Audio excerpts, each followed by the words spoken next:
city you consider as home is never so attractive as when you return to it after long and difficult times in other parts of the world. My name is Dr. John Watson. I had served and been wounded in the more remote regions of Afghanistan and had been discharged from the army with specific instructions to rest. The sight of London again was already working its soothing tonic. As I rode through the familiar streets, I never suspected that a chance introduction would lead me into the most amazing adventure of my entire life. Watson, old man. Hello, how have you been? Good to see you. Not as well as you, obviously. You look great, old man. Yes, you were wounded. Well, it's going much worse. Sit down. Care for a drink? No one. Yes. Well, what are your plans now? Got nothing really at the moment. I'm looking for lodgings. Trying to solve the old problem of comfortable quarters at a reasonable price. That's odd. The second man today that's used that expression. Who's the other? Well, you wouldn't know him. He's doing some work in the chemical laboratory at the hospital. Might be interesting.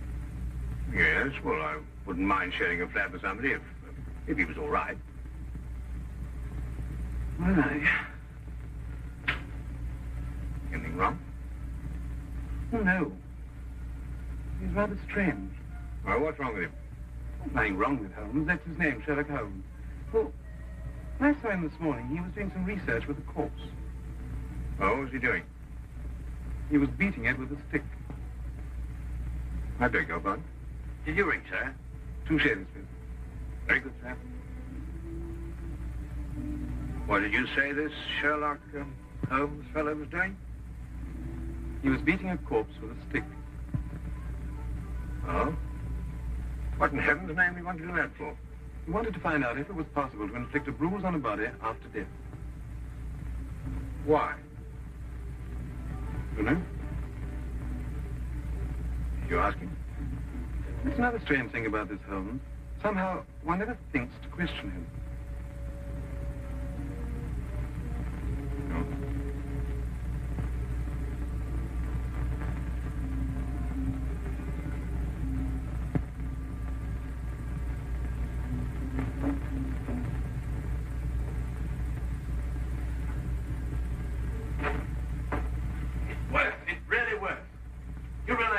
The greatest chapter in the history of forensic medicine. You're Dr. Watson. Yes, I am. What works? Foolproof test for hemoglobin. You realize what this means, of course? No, I don't. You must be Sherlock Holmes. It will create a revolution in criminal investigation. Yes, I'm Holmes. How did you know I was Watson? Because you've just come back from Afghanistan. How do you do? How you do? How did you know I just come back from Afghanistan? Well, it's written all over you. The problem has generally been that a man is suspected of a crime months after the crime is committed. Then when they find bloodstains on objects of clothing, they can't be sure if it's blood, mud, or rust stains. But this solves the whole thing, of course. Oh, of course. Of course. Stamford told me you're looking for someone to share a flat you'd found. You know, if this test had been in existence a year ago, it would have meant that Von Bishop of Frankfurt would most certainly have been hung. And that goes for Mason of Bradford, Muller, and O'Fay, naturally. Naturally. Who are these people? Did you know, I'm delighted to meet you, Watson. I think you'll like the flat. It's in Baker Street, by the way. Oh, we could pop round this afternoon and have a look at it if you can. Yes. Oh, yes, rather. I'd like that. Good. Did you mind if I play the violin? No, go right ahead. No, I don't mean now. I mean when we're sharing the flat. Oh, no, of course not. I like a bit of good music. Oh, good. I'm not very good. Oh. Tell me, Holmes. Yes. How did you know I just got back from Afghanistan? Well, it's obvious. Now, that's what you said before. It's a bit obvious. You're a doctor, that much we know. But with the air of a military man, therefore an army doctor. You've acquired a sunburn. I know it's not your natural color because your wrists are white. Your eyes tell me that you've recently been ill. I'd say some sort of tropical fever. You use your left arm stiffly as though you've sustained a wound. Now the problem becomes, where would an army doctor have contracted a fever, sustained a wound? The answer, my dear Watson, is in the present campaign in Afghanistan, naturally. Naturally. Of course, it's obvious. Naturally. We examined found the rooms at 221B Baker Street that afternoon and promptly moved in on the following day. I had, at this point, known Sherlock Holmes for only 24 hours. But the man's fantastic powers of perception, coupled with the almost unpredictable personality I'd ever encountered, kept me in a state of constant surprise when I wasn't being shocked. It was unbelievable, the things he knew and the things he didn't know. Oh, really, my dear Holmes? You mean to tell me you didn't know that the Earth moved around the sun? Really? But every school child knows that. Well, now I know it, too. And I shall promptly proceed to forget it. But why? Yes, why? Why should I remember it? Well, because it's a natural phenomenon. Well, is it important? Does it affect us? If you tell me the Earth went round the moon, would it make any possible difference to our way of life? Well, you put it that way, no. Then it's useless information, and I shall do my best to forget it. I advise you to do the same. At times, I thought the man was joking and simply having a bit of fun at my expense. But I soon learned that he was in dead earnest. I also, unknown to him, made a brief classification of the man's knowledge. Literature? Nothing. Philosophy? Nothing. Astronomy? Nothing. Politics? Disinterested. Botany? He knew everything there was to know about poison and absolutely nothing about practical gardening. Chemistry? Profound. Sensational literature? Without question, Sherlock Holmes knew the details of every horror perpetrated in the last 100 years.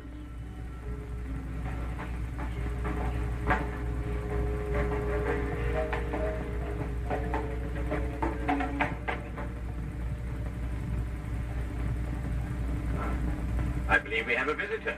Really? Is he coming here? I believe so. I would also say he's a retired sergeant of Marines. Oh, you know the man? I've never clapped eyes on him before in my life. Well, in that case, that's one of the wildest statements I ever heard. How can you possibly guess he's a retired sergeant of Marines? You've never seen him. A guess, my dear Watson. A calculated deduction.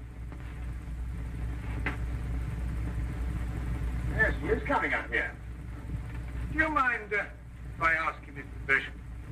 Oh, by all means. Now, where did I put my violin case? Oh, it's over here. There you are. Ah, my old friend. Come in. Excuse me, gentlemen. I have a message here from Mr. Sherlock Holmes. Thank you.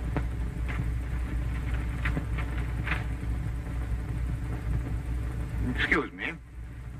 Sir? Do you mind telling me your occupation? Not at all, sir. I'm a civil servant employed by the police department. Thank you. I just wondered. Not at all, sir. How long have you been with the police department? Just a year, sir. Before that, I was a sergeant in the Marines. Good day, gentlemen. How did you know? An interesting letter, Watson. A very interesting letter. Perhaps you'd like to come with me. Where? To catch a murderer, of course. Of course.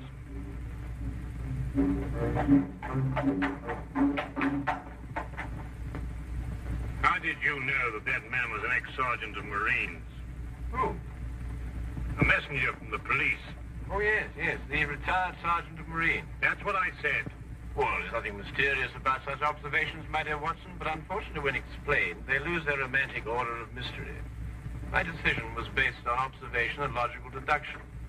The man had a large anchor tattooed on the back of his hand. This was visible from our window. I admit I didn't notice it at the time, but since you mention it, I think there was an anchor. Oh, there was indeed. He also wore regulation sideburns and had a slight nautical roll. Thus, I judged him a Marine.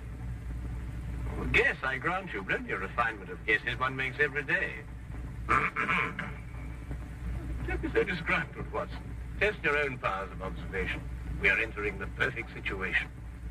No? What are we entering? A house that holds a murdered man.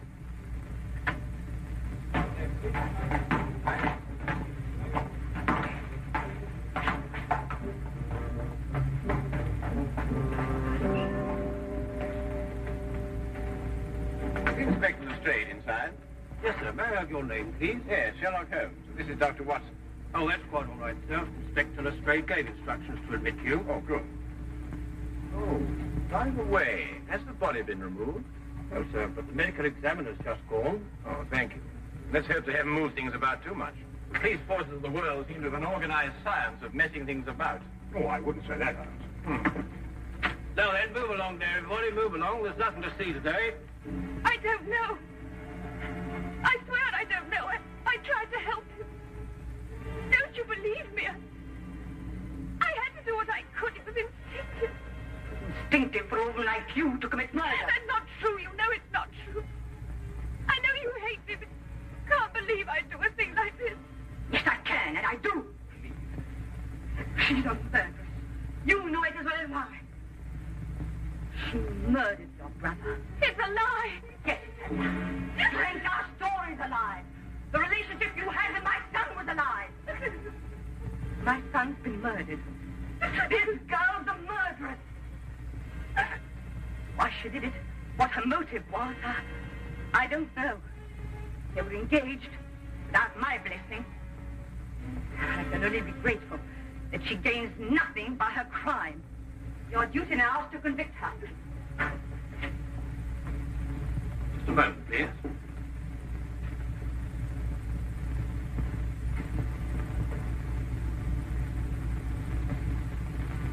Notice the angle of incision, Watson. Yes. And the force of the blow and the general penetration of the upper region of the chest. How long would you estimate before loss of consciousness? Well, it's difficult to say. 90 seconds. Oh, between the two. I see. And death? Shortly thereafter. 2 minutes. 3. 3 or 4, I'd say. Thank you, Watson. All right, take him out. Ah, forgive the interruption. I would prefer to have been invited before the body had been moved. I thought you'd be interested, Holmes. Oh, thank you, Lestrade. Well, may I introduce my friend, Dr. Watson, Inspector Lestrade of Scotland Yard? How do you do? How do you know? Though you're completely stuck in, Lestrade. What do you mean? Well, you thought I'd be interested. Why don't you admit it? You're in a jam. Magnificent cabinet work, don't you think? What you say isn't exactly true, Holmes. I've done you a favor. This is an interesting case. Of course, there are 1 or 2 unexplained details, but I don't believe it'll be long before we're What's clear. your principal problem? There's no motive. I found this girl with a knife in her hand. My brother lying dead on the floor. I found Peter on the floor. I tried to help By stabbing him? by removing the knife. Anybody would have done the same thing. I loved him. Oh, my dear young lady, there's no cause for you to alarm yourself. No one's accusing you of, of what happened. This would be a clear-cut case if only she had a reason for murdering. There happened to be a policeman outside the house during the murder, and he said that no one came in except her. Well, what about the others? Who benefits by her death? Well, no one. The estate was left in such a way that if he died before he married, everything went to charity. My dear Inspector Lestrade, he didn't die before he married. This young lady and the man whose body was carried out of here have been married for at least a week. In the event of his death, I imagine everything passes to her.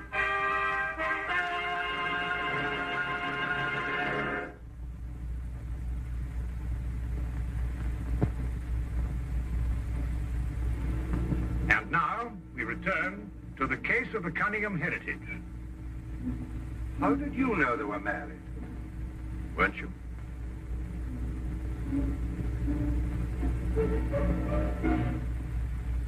Yes, a week ago.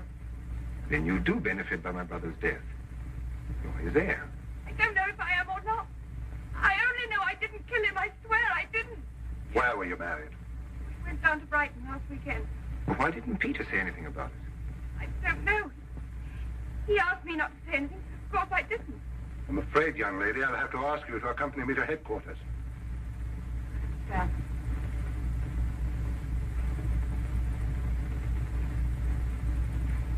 Inspector, I think I should tell my mother. Oh, yes, of course. Tell me, Holmes, how did you know they were married? Well, the man's hands had the remains of a sunburn and the fading marks of a narrow ring, but not as yet that indentation of the finger a ring generally leaves. A weekend in the sun at Brighton explains the whole thing perfectly. I didn't notice these things. Yes, I know. The young lady's hands were also sunburned, and to the same degree. Then the case is solved. Yes, it would appear so, wouldn't it? What are you looking for? Now, do you see that? What? Yeah. Use this. Well, that's only the cut in the carpet. Yes, but it's a fresh one. Yes, but what does it mean? We'll stop looking for clues now, Holmes. Oh, you've solved the case then? Completely. Oh, splendid. Seems this girl had a record. 9 months in the woman's prison in Holloway, from the 21st of February 1892 to the 21st of November 1892. She was employed as a governess and convicted for stealing £300 from her employer. It's quite true. I knew you'd find out sometime. I made a mistake 5 years ago, but I paid for it.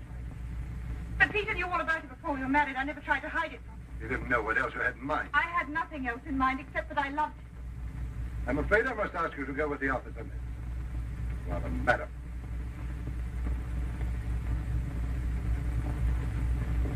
Well, that's how I like my cases. Fast and simple. Oh, indeed. You must tell me some more about it. Well, there's nothing to tell, really. This story was that Peter asked her to call here at 10 sharp. She arrived, found the door open for her, came in here and found him writhing on the floor with a knife on his chest. She screamed, pulled it out. Just then, Brother Rolf walked in. Peter died without saying another word. So she stabbed him for the inheritance and was caught in the act. Simple. Well, holding off a law. Couldn't be simpler, could it, Watson? I still think it's a tragedy. Yes, but my job, Dr. Watson, we run up against it all the time. Yeah? No, thank you.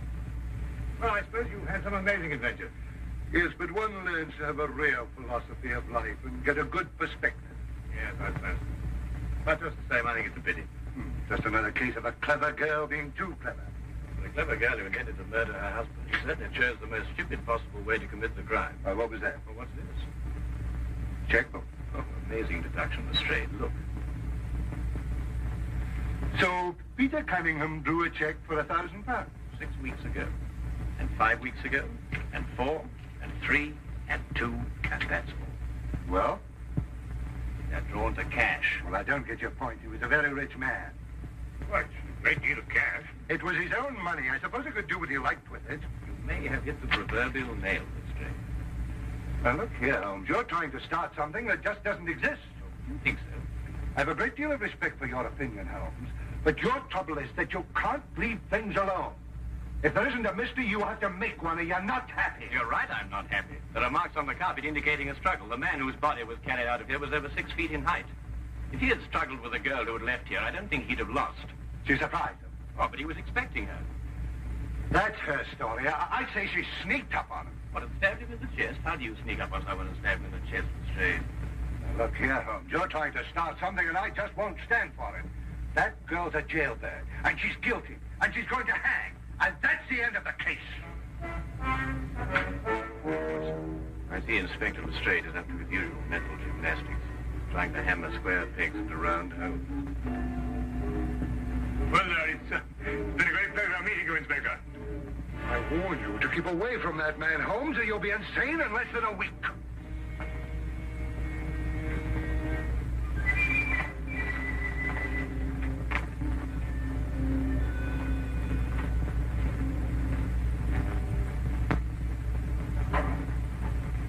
What time is it? Oh, 10:30. Perhaps you'd like to take a little stroll with me. What? I'd like to investigate this afternoon's affair a bit further. Oh, yes. I'd like that. I thought you'd forgotten about it. Not at all. I've been thinking about it all evening. Shall we go? Then we must exchange our thoughts en route. Where are we going? To the Cunningham house. I didn't know you made an appointment there. I didn't. Oh, well, who do you expect to see? No one, I hope. Well, I'm terribly sorry, Holmes. I don't understand what you mean when you say you want to go to the Cunningham house. You can't do that. What? Well, you can't break into the house. Why not? It's against the law, that's why not. Why, if we're caught. That's it. What is? If we're caught. But that makes no difference. It makes no difference at all. The thing is, if we're caught, it's against the law.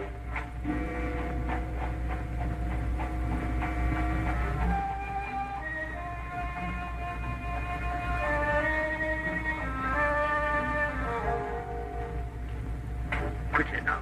But look, Holmes, we can't... Come on.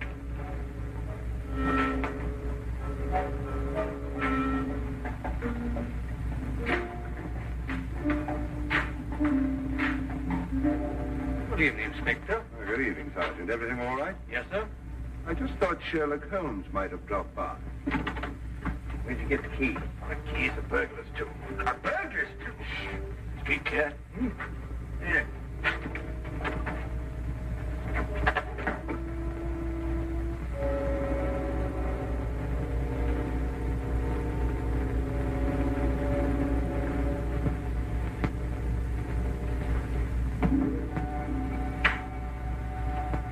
How do you know he's out? Because I had a spy watching the house. Go through that cabinet. What am I looking for? Papers, bank statements, anything to indicate passage of money from Peter Cunningham's account. Go on.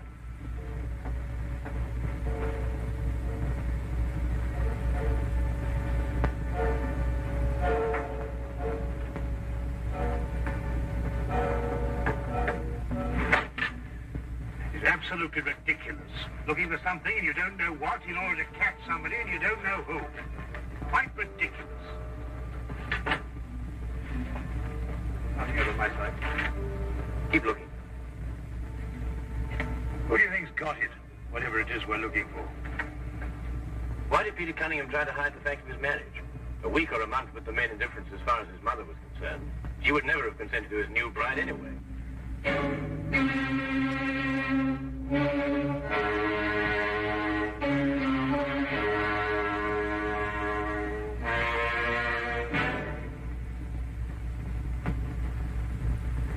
He married her to prove to me that my blackmail wouldn't stop him. And then he withheld the fact in order to give me 1 week to clear out of the country before he exposed me. The money he paid you went to buying up your promissory notes. I was being pressed, Mr. Holmes. My brother's engagement to a jailbird gave me a perfect opportunity to extract a little money from him. In fact, if he hadn't been such a bullhead, it would have gone on for quite some time. A jailbird, as you put it, makes the perfect murder suspect. Perfect, Mr. Holmes. And you and Dr. Watson make perfect burglary suspects. When I report your death to the police, they can't possibly blame me for defending the sanctity of my home.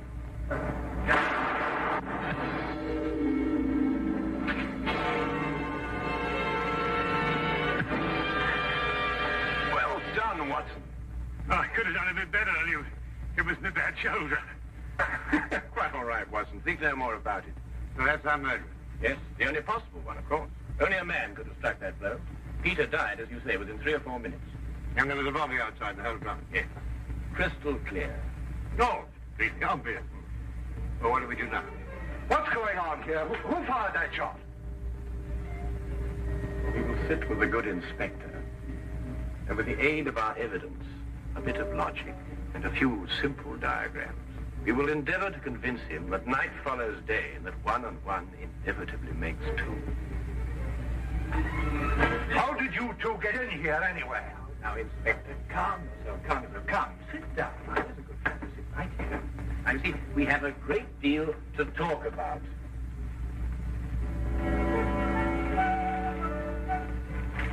Also present with Inspector Lestrade was Dr. John Watson and a personal friend of the inspector's, Mr. Sherlock Holmes. Ridiculous. It's fantastic. This isn't the way it happened at all. This will revolutionize investigation, Watson. This whole account is a lie. Fingerprints, Watson. That's the coming thing. No nonsense. What are you going to do about this? Bit more research. Here, give me your fingers on the sheet of paper. Oh. Were you going to sit there with these disgusting little smudges and let them get away with this? Beg your pardon? Well, I won't. They're going to hear from me. Brilliant Inspector Lestrade, indeed. Why, it took you 3 hours to convince that bone there. I don't know. Never in mind his life by her. Maybe he was innocent.